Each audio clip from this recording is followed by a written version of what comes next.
I'm Barb Keisman, and today I wanted to share with you how I gained faith to believe for divine healing. Now, in the last video, I shared how God himself introduced us to divine healing.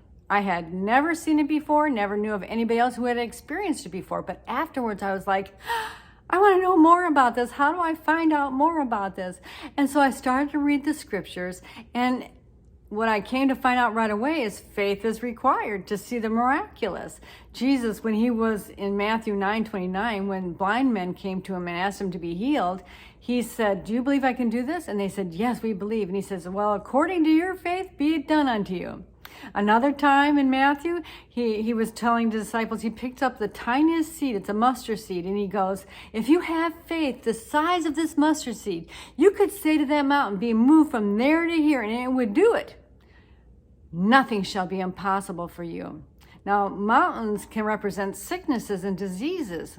Cancer certainly is a mountain. And so early on with reading the scriptures, faith is required to receive salvation, to receive any of the promises of God. So how do you get the faith you need to believe for a healing?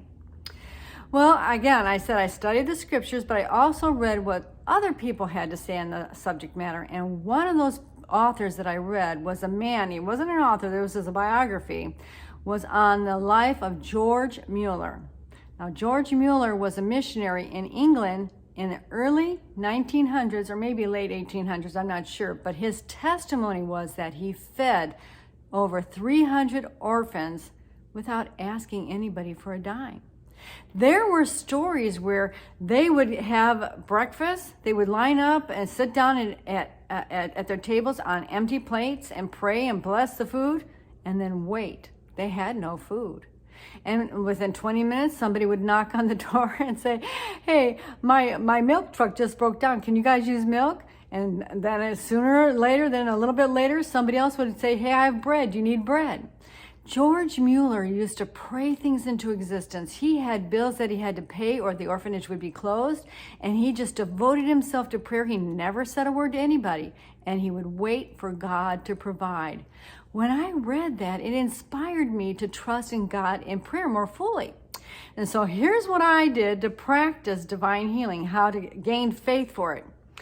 I practiced it on my minor illnesses, like when I had a headache. Now, you can run and get an aspirin, and there's nothing wrong with that. But I wanted to find out if prayer alone could take care of my minor afflictions. And so I refused to take any medicines for a number of years, but prayed alone, just prayer alone.